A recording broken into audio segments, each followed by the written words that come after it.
Hi, അടിപൊളി ഒരു കക്ക പെപ്പർ റോസ്റ്റ് ഉണ്ടാക്കിയതാ. നമുക്ക് വീഡിയോയിലേക്ക് പോവാം. തലേന്ന് വെള്ളത്തിയിട്ട് കക്ക അതിൻ്റെ അഴുക്കുകളെല്ലാം പോയി 2-3 വെള്ളം കഴുകി പിറ്റേന്ന് രാവിലെ കഴുകി അത് ആവിയിൽ പുഴുങ്ങിയെടുക്കുമ്പോഴത്തേക്ക് എല്ലാ കക്കയും തുറന്ന് അതിൽ നിന്നും ദശ മാറുന്ന രീതിയിൽ ആക്കാം. അപ്പോൾ നമ്മൾ ഓരോ കക്കയും തുറന്ന് അതിൽ നിന്നും കക്ക ഇറച്ചി മാറ്റുക, തോട് വേർപ്പെടുത്തിയെടുക്കുക.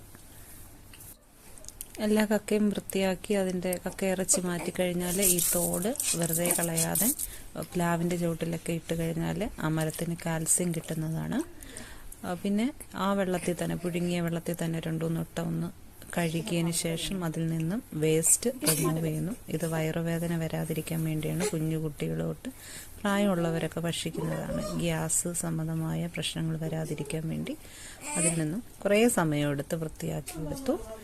ഇനി ഈ കക്ക അല്പം മഞ്ഞൾപ്പൊടി ഉപ്പ് ഒഴിച്ച് ഒന്ന് തിളപ്പിച്ച് പറ്റിച്ചെടുക്കാം. ഈ സമയത്ത് തന്നെ നമുക്ക് ഇതിന് ആവശ്യമായ സാധനങ്ങൾ അരിഞ്ഞെടുക്കാം. ചുവന്നുള്ളി, ഒരു ചെറിയ സവാള, പച്ചമുളക്, ഇഞ്ചി, വെളുത്തുള്ളി, തേങ്ങ കൊത്തി അരിഞ്ഞത്, ആവശ്യത്തിന് കറിവേപ്പില. വലിയ കട്ടിയുള്ള ഇരുമ്പ് പാത്രത്തിന് ചൂടായതിന് ശേഷം വെളിച്ചെണ്ണ ഒഴിച്ച് ചെറുതായിട്ട് കടുക് പൊട്ടിക്കുക.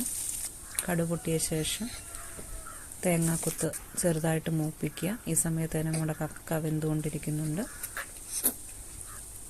അതിനുശേഷം ഇഞ്ചി, വെളുത്തുള്ളി, പച്ചമുളക് അത് വഴണ്ടതിന് ശേഷം ചുവന്നുള്ളിയും സവാളയും കൊത്തി അരിഞ്ഞത് അത് വഴണ്ടതിന് ശേഷം മുളക് പൊടി, മല്ലിപ്പൊടി, ഗരം മസാല അല്ലെങ്കിൽ പെരുംജീരകം പൊടിച്ചത്. പെപ്പർ റോസ്റ്റ് ആയതുകൊണ്ട് ആവശ്യത്തിന് കുരുമുളക് പൊടിയും കൂടെ ചേർത്ത് നല്ല രീതിയിൽ ഇളക്കി പച്ച ചുവ മാറുന്നിടം വരെ ഇളക്കുക. അതിനു ശേഷം തിളപ്പിച്ച് പറ്റിച്ചെടുത്തിരിക്കുന്ന കക്ക ഇറച്ചിയിട്ട് നല്ല രീതിയിൽ ഇളക്കി ചേർക്കുക. നല്ലപോലെ ഇളക്കിയതിന് ശേഷം അത് അടച്ച് വെക്കാമെങ്കിൽ അത് വെന്ത് പൊട്ടുന്ന പോലെ ഒരു സൗണ്ട് കേൾക്കും. പിന്നെയും തുറന്ന് ഇളക്കുക. പിന്നെ ഉപ്പ് നോക്കുക. കക്ക വേവിക്കുന്നതിൽ മാത്രമേ ഉപ്പിട്ടിട്ടുള്ളായിരുന്നു, വഴറ്റിയ റോസ്റ്റിൻ്റെ അകത്തില്ല. പിന്നെ ആവശ്യത്തിന് ഉപ്പും കൂടെ ചേർത്ത് നല്ല രീതിയിൽ റോസ്റ്റ് ആക്കി എടുക്കുക. ചപ്പാത്തിയുടെ കൂടെയും ചോറിൻ്റെ കൂടെയും എല്ലാം കഴിക്കാൻ പറ്റുന്ന നല്ല രുചികരമായൊരു ഭക്ഷണം.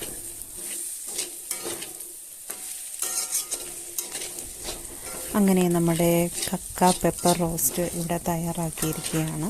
ഒരു സ്പൂണ് എടുത്ത് കഴിക്കുമ്പോൾ അതിൽ ചെറുതായിട്ട് തേങ്ങാക്കൊത്ത്, കക്ക ഇറച്ചി, വെളുത്തുള്ളി, ഇഞ്ചി എല്ലാം നമുക്ക് രുചിക്കാൻ കഴിയുന്നതാണ്. ഇത് ട്രൈ ചെയ്ത് നോക്കുക. Okay, bye bye.